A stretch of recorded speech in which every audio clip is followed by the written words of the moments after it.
Peter, you gotta watch out. What?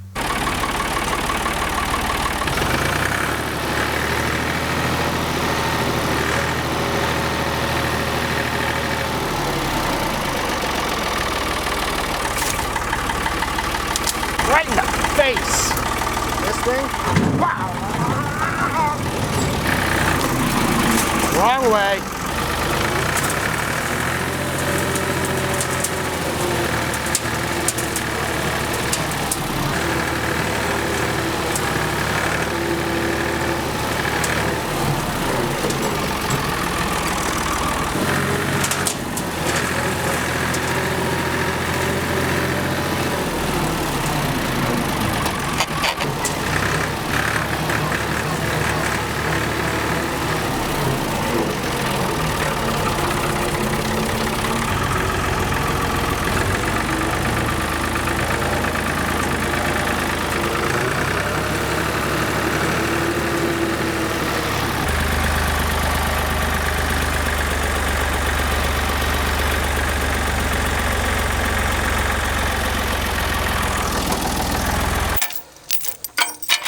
Looks good though, doesn't it? Kinda.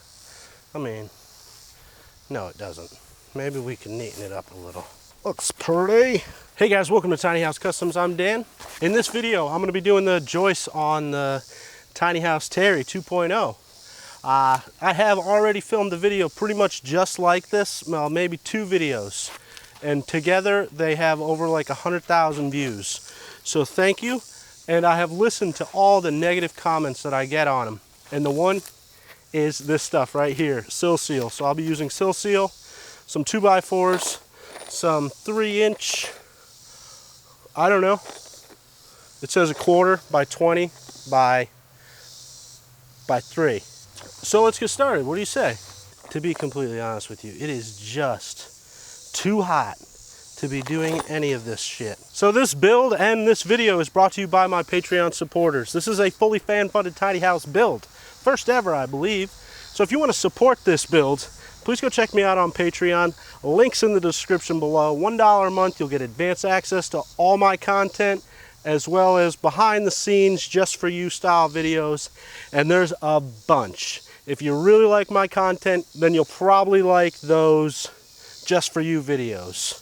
They're not really tiny house related. They're kind of live updates to my project. Because on YouTube, this is behind about a month. If you want to be more up to date on it, just check it out on Patreon. Uno dinero. Por favor, sí. Somebody asked me if I was Mexican. I'm not. I'm actually Canadian. I'm from the Canadian descent. My last name's French. Pouquete. Pouquete. I don't even know how to say it. So, step 1, cut 2x4s. That's easy. I can do that. I need a saw, power. See, this is where like projects, they look like they go real quick, but in all actuality, they take forever because you got to go get all these little things. Like I need a drill, a saw, another drill. I need a large amount of power. I need a life. That's going to take a while to get. The tools I'll be using for this project. A circular saw with a nice brand new blade. Pretty, isn't she pretty?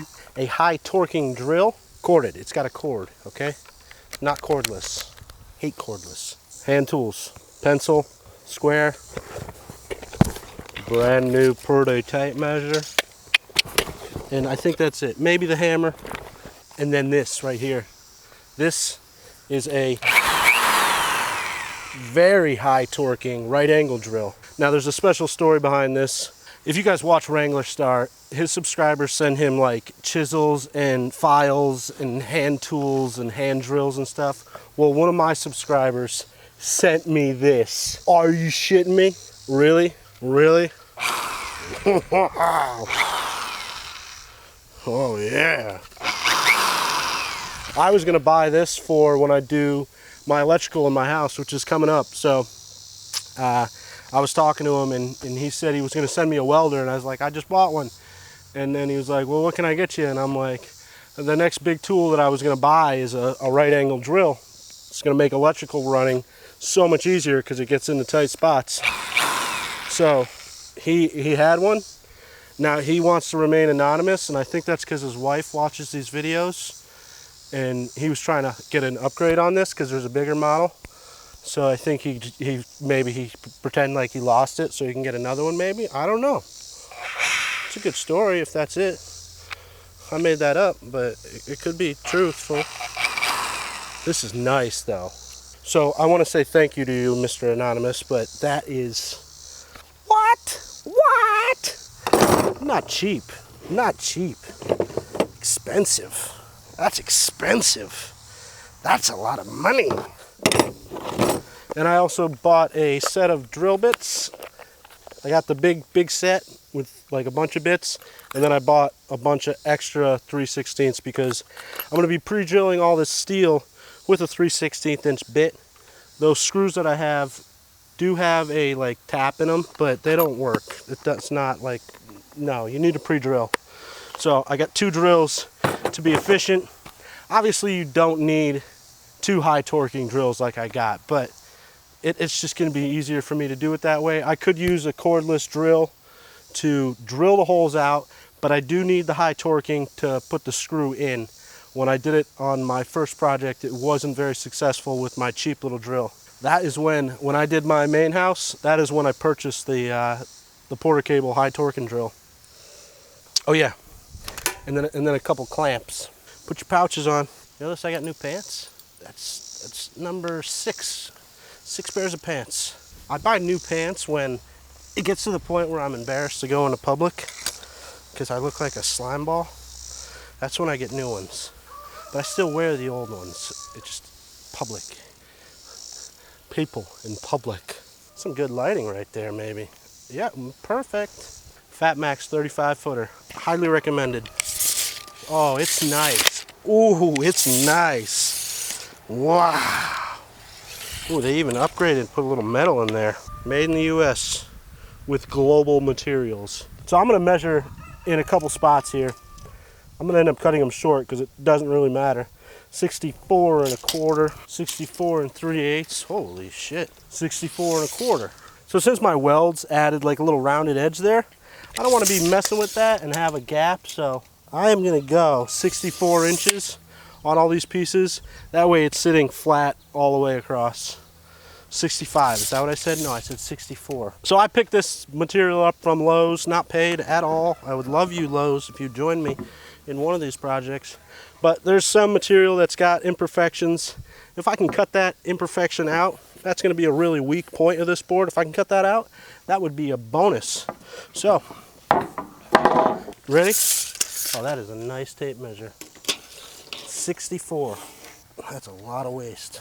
I'm just gonna go down and mark a whole bunch. Now a lot of people build their deck on top of the trailer. You could do that and you can add length or width to your trailer, but I don't want to add anything to it because as of right now, the weight is a real concern on this trailer. On a conventional tiny house trailer, you're not going to have to worry about the weight as much. And then another problem with doing that is you're losing headroom in your tiny house. And I wish I did drop axles on my tiny house. That would have given me another 2 or 3 inches, which would have been a major plus, especially when I have girls over, plural. And I'm just going to take my speed square and square these across. Zing! Whoa, Bank of America fell below. You're poor now. Oh shit. Oh god. Tuesday, get paid Friday. Oh, I'm not gonna make it. You better go buy me my food, cause I'm not starving. You can spare a few pounds there, Tubbies. So I'm not gonna set the depth on my saw. It's just what I'm used to doing. But if the saw scares you in any way, set it to a little bit over a 1/2 inch or 1.5 inches. And you'll be all right. If you are unfamiliar with a circular saw, take your time with it, get to know it, watch some videos on how to use one. I might throw one together one day. It is one of the most important tools that you're gonna use during your build, and the better you use it, the better your product will be, the better your house will turn out to be. So it's a saw, it's a tool that you're gonna have to learn to use to build your house. Don't be scared of it, know what it does and things that can happen. If you're halfway into a cut, you can't turn it. You can't twist it this way because it'll bind and then it'll kick. And when it kicks, It's going to twist your wrist or your elbow or your shoulder. It'll throw everything off. Just like that. You see it? So what just happened there is I was cutting the board and I took this end and I made the saw bind. So I basically pinched the blade, and when I did, the blade's got more power than I've got muscle, so it kicked back on me. That's where it becomes dangerous. To prevent that, support your side that you want to keep or the longer side of the board, and don't hold your cutoff. Let that fall off.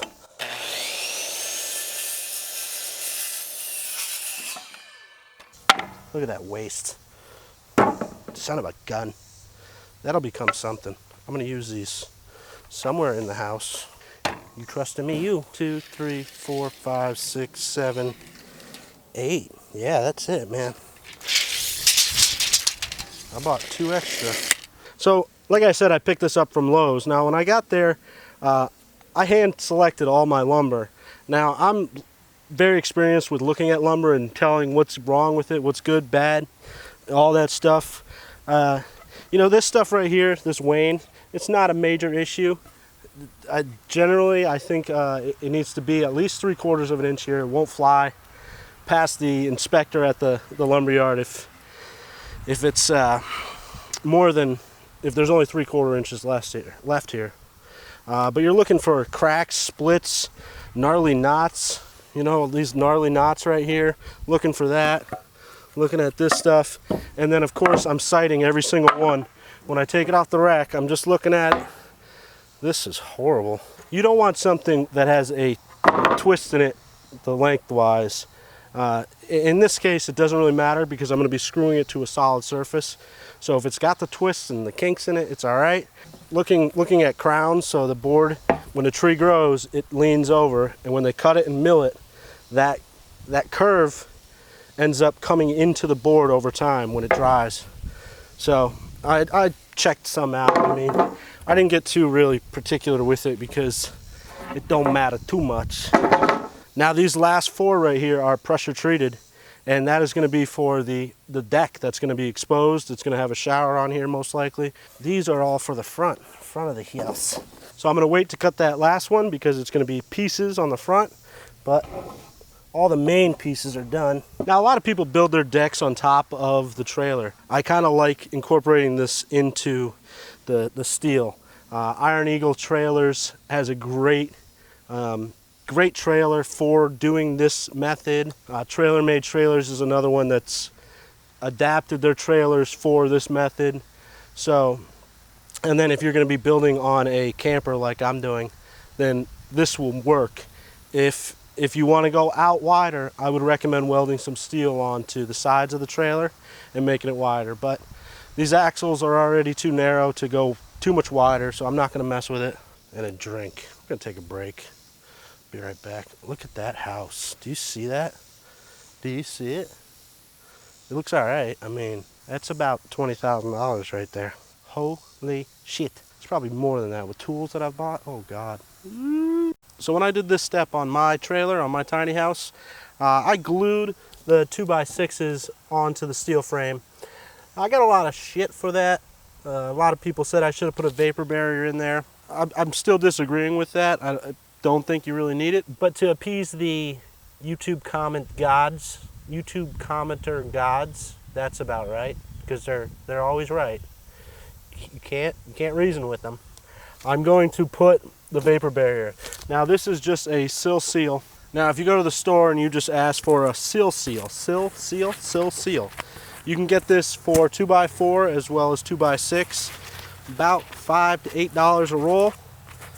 So not that expensive. I'm probably going to end up using a roll and a quarter, which sucks, but to make this easier to work with, I'm just going to staple it onto the 2x4s. Thanks to Jake and Kiva over at Tiny Nest. I believe they did this. Makes sense. I'm going to hang it over about 2 inches on the ends so that when I put this in, it'll fold down and it'll protect that end as well. You fucking...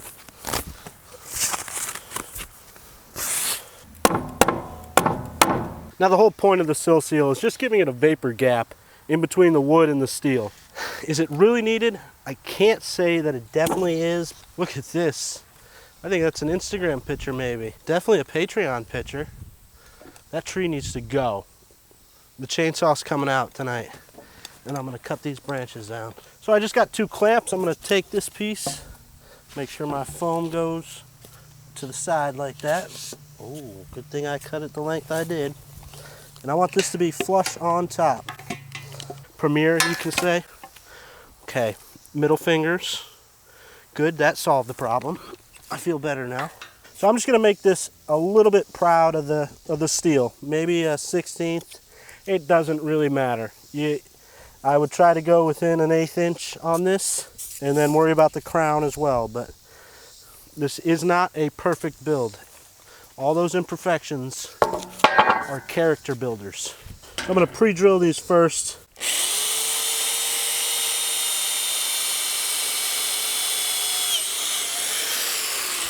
And then use some of these 3-inch screws.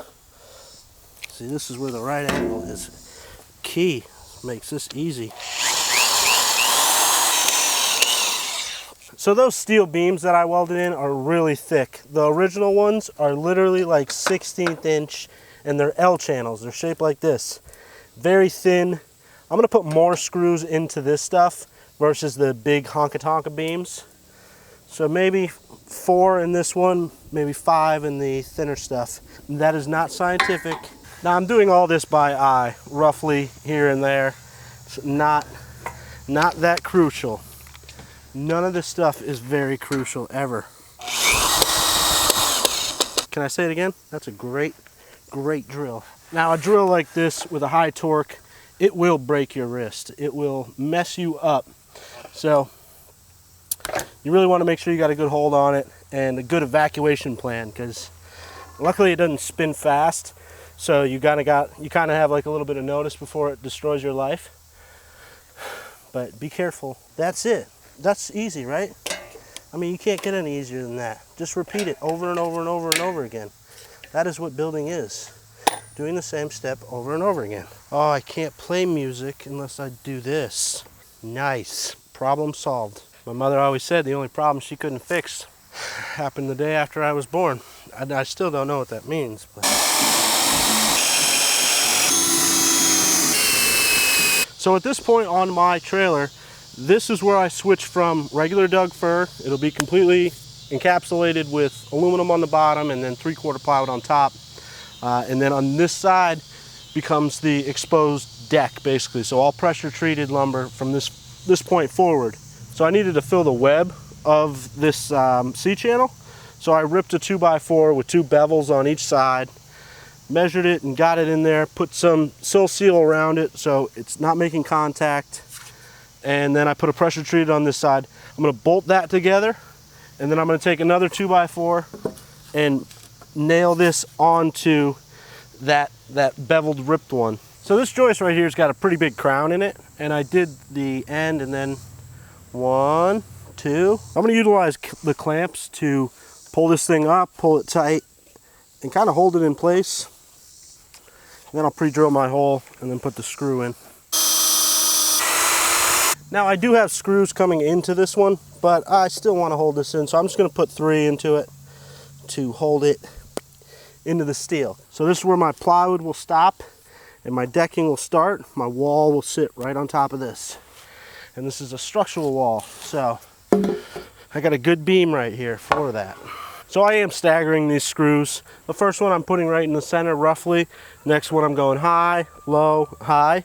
That way if a split ever occurs in this board, there'll still be something to hold on to it, because I'm not going into that same grain line or whatever. I don't know what it's called, but you should know what I'm talking about. If you don't, I don't know how to say it so that you would get it. I mean, sometimes I just can't be right with my words all the time. Oh, is that battery gonna die on that cordless drill? So the last thing I need to do is put on a piece of pressure treated on this outside edge. I could put a ripped piece on the inside here and then put another one and have my decking stop. Maybe that's a better idea. No, because then the screws will stick out. Yeah, so I'm gonna bolt this onto here like that, maybe. Now the only problem with this is from that joist to this will end up being about 28.5 inches. I wouldn't recommend going anything over 2 foot on center for a span like that. It's a deck, so it's gonna have some 1.25 inch decking boards most likely, or at least an inch. Would it fly on a code? Probably not. Is a code enforcer coming and checking this thing out? No. Should we build them to code? Yes. I don't know. Do what you want. I'm gonna do this. I don't know. It's so tough when you make YouTube videos because then you have the world to judge you. Well, why do you make YouTube videos? So I want this piece right here to look pretty nice. So I want to cut this on a bevel right here. So first thing I'm gonna do is get my length from the outside to that inside corner. I'll probably just go a little light. I don't want the weld to screw me up. So 14 1/8. I've got a nice pretty side right here and I got an ugly side. I'm gonna mark the ugly side because that'll be the side that gets screwed onto there. So 14 1/8. Square that, good. And then I need to get my bevel cut, the angle that needs to be. So if I put this speed square in there and I run it in plane with this steel beam, I can get my angle. I can look right here. 20, 1, 2, 3, 23. I'd rather have it tight there, so maybe 20, 23.5 degree. So I'm just going to take my saw, lift this front lever up, set this thing to 23. I should probably drop this saw a couple more times. That way it really doesn't work. 23 and right in between 23 and 24 for a half. So that mark that I made represents my short point. Very important though. If you don't plug in the saw, it's not gonna work. I know some of you are gonna be like, whoa, mind blown, but it's factual. So when you're cutting a bevel cut, instead of using these front marks and stuff, I just look straight down here and I look at the blade and I'm go in slowly and make sure I got the straight angle on it and then continue cutting.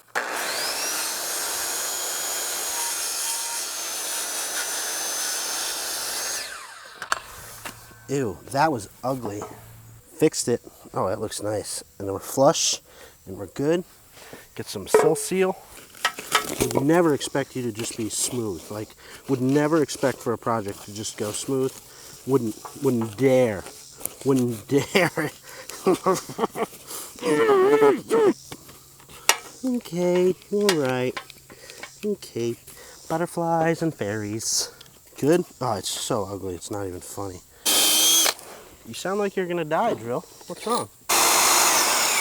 So I'm gonna do that 3 times. 1, 2, 3. Listen, if one more person asks me about that red trailer, I'm gonna go crazy. I would have addressed it if it was a tiny house. I would have said, that's gonna be a tiny house. It's not. No, not mine. It's just, this is where we park trailers. Stop asking. They're all gonna ask now, just like fucking Dave. Said, don't call me Dave, and everyone calls me fucking Dave now. Gotta love the fucking internet. Swearing a little too much. We could bring that back down to no swearing, that'd be great. Man, like, you can hack stuff, but when the hack stuff's seen, that sucks. I might replace this one day, because that sucks. Can you see it? Maybe not, but it's not right.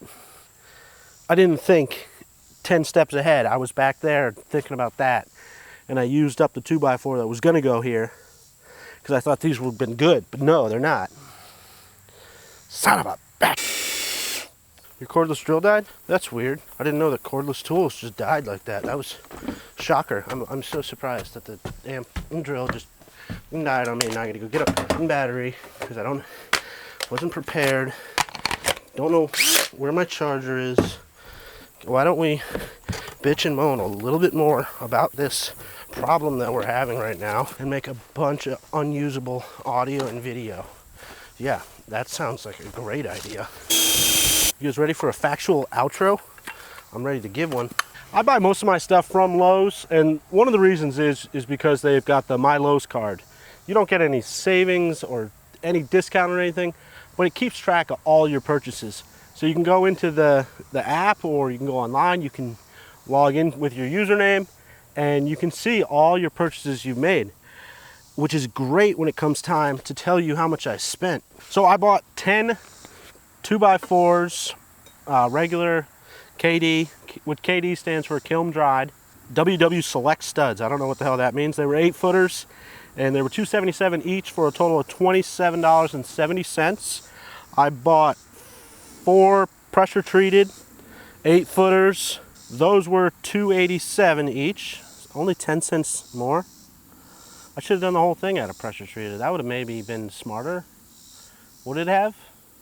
Pressure treated is pretty toxic, so having it away from your house is better, maybe. Whatever. But I spent $11.48 on the PT. The sill seal was $5.98 a roll, and I got 2 of those, so $11.90. You don't have to, but I'm going to incorporate the drill bits into this because I needed the drill bits to do this project.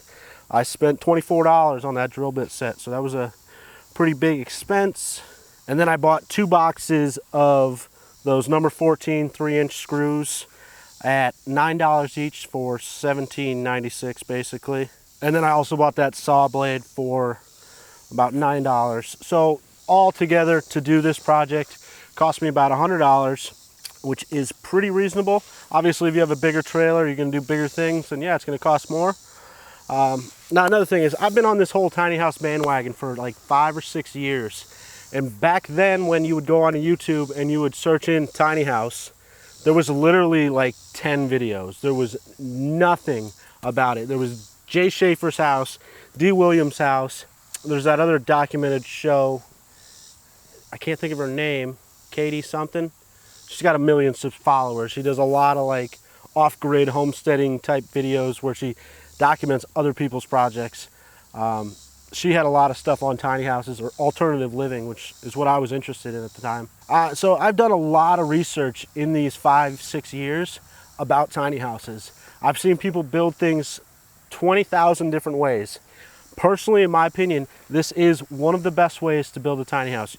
It's best utilizing the space you have, it's maximizing headroom, and it's also extremely easy to do. Drill some holes and put some screws in. Simple. You can do the deck on top. To me, you're still gonna have to drill the holes and put it in. It's gonna take a lot more framing to do it that way. And most trailers you buy are gonna have a similar setup like this. If I took the decking boards off that other trailer right there, it's gonna be very similar. There's gonna be cross beams running this way. There is a tiny house builder who that runs like 2-inch square tubing down the middle of it. I don't get why he does that, because it would prevent this from happening. You'd have to notch each stud, which you could do, but I don't see that adding any structural rigidity to the trailer. Let's do the bounce test again. It looks much better. Now keep in mind that's moving a lot, but. So when we come back to this project, I'm gonna do the undercarriage protection aluminum. If you remember on my house, I did pressure treated plywood, very heavy, and I think it's a little bit more expensive to do it that way. The aluminum is gonna be fun. I'm gonna be doing a lot of stupid stuff. I'm gonna start doing that stupid stuff right now, I think. But if you're new to my channel, make sure you hit that subscribe button. If you wanna help support this build, please, please, please, why are you begging? Because I would really like to have you join me on Patreon. Link's gonna be in the description below. $1 a month, that's it. $1 a month, and you will be contributing to this project as well as future projects, and your input on this build is valued over on Patreon. They are up to date on my videos. They'll get this video maybe in 2 or 3 days when I finish editing it and upload it. So they'll give me feedback before I even move on to the next step, which is great.